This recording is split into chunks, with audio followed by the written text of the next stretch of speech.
Buckle up, Drop-Off just got smarter. This is the Carpool Dad podcast, where coffee is strong and opinions are stronger.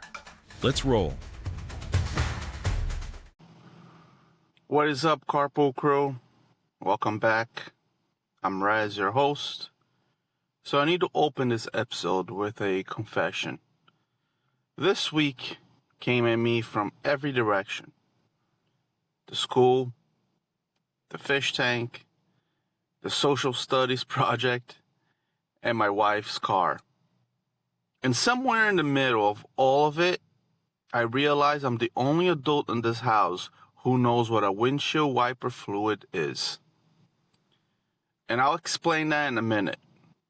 But let's get started at the beginning. So early this week, I get an email from my son's teacher. And every parent in this audience knows that specific feeling. Doesn't matter what the subject line is. The moment you see that teacher's name pop up in our inbox, your whole body does something. You open it slow. You read the first sentence. You brace yourself. So I open it and look. And it's not a disaster. It's not a crisis. But it's real. My son has been having some trouble focusing in school. Following directions. Staying on task. And she wanted us to know. And honestly, I appreciate it. She didn't have to reach out. She could have just handled it and move on. But she communicated it, and that matters. Now, here's where I had to check myself, though. Because my first instinct as a dad is to go strong. Fix it, make it stop. But I caught myself and I thought, no, this is not a fix it moment. This is like a listen moment. So I sat my son down. Just the two of us. No raised voice. No lecture. No, you better not do this again energy. I just said, hey, I heard from your teacher. Tell me what's going on. And I was very surprised how he was so opened up. He talked. Told me it's hard to sit still sometimes. Told me the end of the year feels long. And honestly, he's not wrong. It is long. He's 5 years old and he's been sitting in the classroom since September. The kid's tired. But I also told him, gently and clearly, that school matters. That his teacher is there for him and she deserves his respect. That being polite in class isn't about me being happy or unhappy.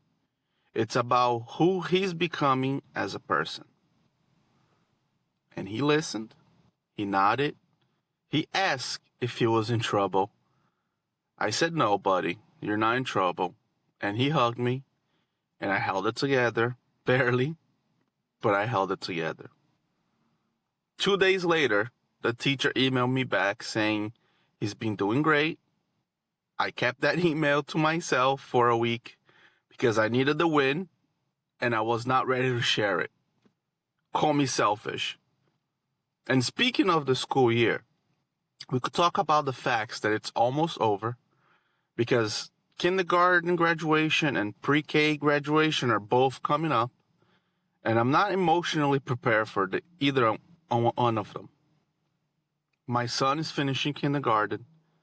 This kid who walked in September barely able to sit still for 20 minutes is now reading, doing math, explaining math to me. We have established this already. And is a thing that happened I have accepted. And my daughter finished pre-K with a whole social life that I don't fully understand it, but I fully respect it. My wife and I are going to be a complete mess at both of these ceremonies, and I'm owning that in advance. The only problem, and every working parent is going to feel this, is the PTO situation. Because these events are scheduled like someone is personally testing me. Tuesday at 10 a.m., Thursday at 9:30 a.m., Friday at 11 a.m.? Who's planning these? What adult with a job can just walk out of 9:30 on a Thursday kindergarten graduation? That is not an option. That is a moment that exists once and will be with our phones out and tears behind our sunglasses, and nobody's going to stop us. PTO balance or not, I'll figure it out. We always figure it out. Now, while all that school stuff was happening, we also had a project due, a big one. So my son's class is doing a 205th America's Birthday project for social studies. Every kid has to make a life-size cardboard version of a historical American figure. Simple enough. Pick someone, build them, done. Awesome. Well, my son picks Captain America. Now, I know, Captain America is technically a Marvel character, and he is not a traditional historical figure. He does not appear in any textbook that I know of, but my son looked at me and said, "Dad, he fights for America." And in that moment, honestly, I had no argument. So Captain America, it was. And listen, I got way too into this. I'm cutting cardboard. I'm shaping the shield. I'm mixing blue and red markers. I figured out how to do the wings on the helmet, and I was genuinely proud of myself for that. At some point, my wife walked by and said, "Isn't this supposed to be his project?" And I said, "He's helping." He was sitting next to me eating a snack. He was morally supportive, and that counts. That shield alone took 45 minutes. Yep, 45 minutes. And it was worth every second. When we finished, my son looked at the whole thing and said, "Dad, cool, he looks real." He did not look real.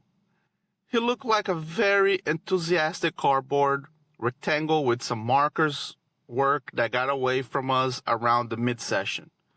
But my son thought he looked real.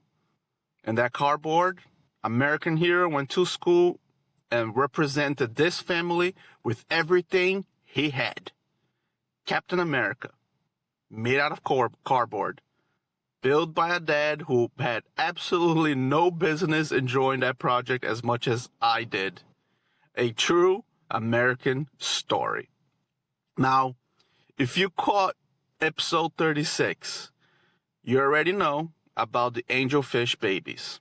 Our 55-gallon tank, most fertile tank on Earth, surprised us with babies on Saturday morning last week. My daughter named 4 of them during a communion that we had. We love them. We're invested now. Well, this week my wife went into full-blown mother mode. And I want you to understand what that means in this house. That means she's researching, watching videos, reading fish forums at 10 a.m., and then she comes to me with I could only describe as a full briefing. She sits down and says, "Babe, the babes aren't safe in the community tank. The other fish will eat them. We need to move them to a separate tank, a nursery tank."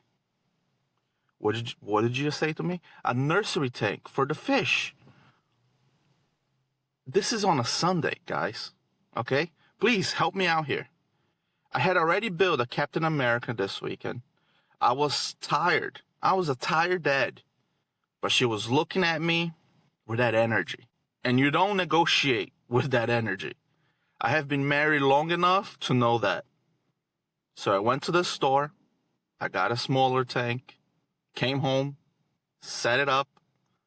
We carefully transferred the baby angelfish into this new home while my daughter supervised the entire operation and narrated every single moment she was in a natural documentary, an Animal Planet 101 at this house. But here's the thing. The babies made it. Some of them.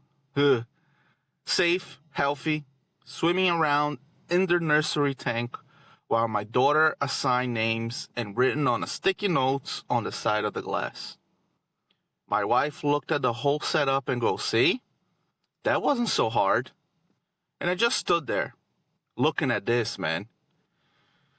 This dad, who went to store on a Sunday, set up a second fish tank while Captain America was drying in the corner. It wasn't hard. It was just a lot. It was always just a lot. That's fine. And then we get to the moment, I promise you, at the top of the show. So my wife went to the dollar store this week. The dollar store trips in this house are their own category. It should be, seriously. She loves that store. You go in for one thing, you come out with 11 things that didn't exist in your life before, and somehow you needed all of them.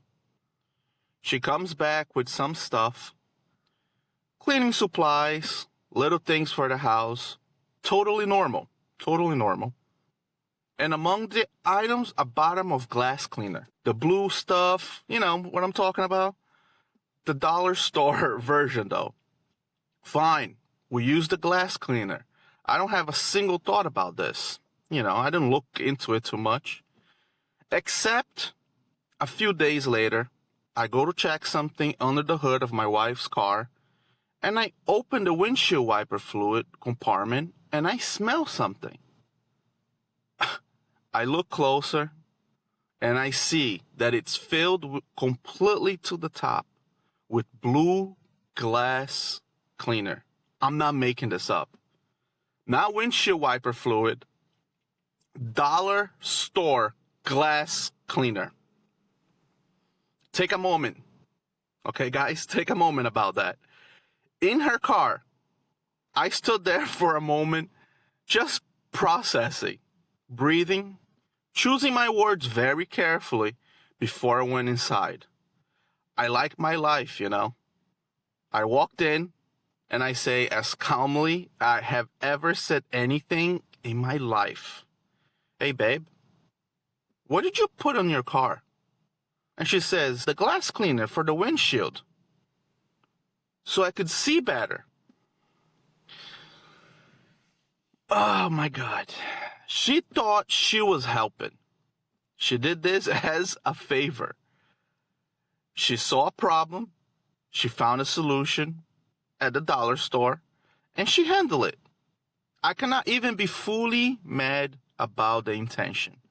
The intention was kind. The execution was threat to her vehicle.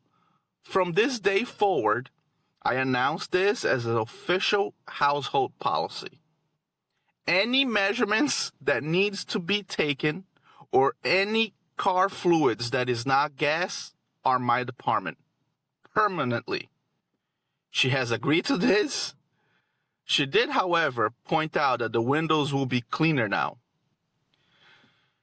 I'm not even going to go there. They will. I cannot argue with that. But I'm getting that reservoir fluid flushed this week, and that is that. Guys, you don't even understand what I go through. All right, Carpool Crew, that's episode 37. That's the week, that's the life, and honestly, I wouldn't trade it, any of it. If this made you laugh or made you feel a little less alone in the beautiful chaos of parenting, share it with someone who needs it today. And come find me on Instagram at Carpool Dad Podcast and YouTube at Carpool Dad. I'm Raz. Keep the carpool rolling, and I'll catch you guys next ride. Thanks for riding with the Carpool Dad Podcast. Now park the car and find a snack before the kids do. See you next ride.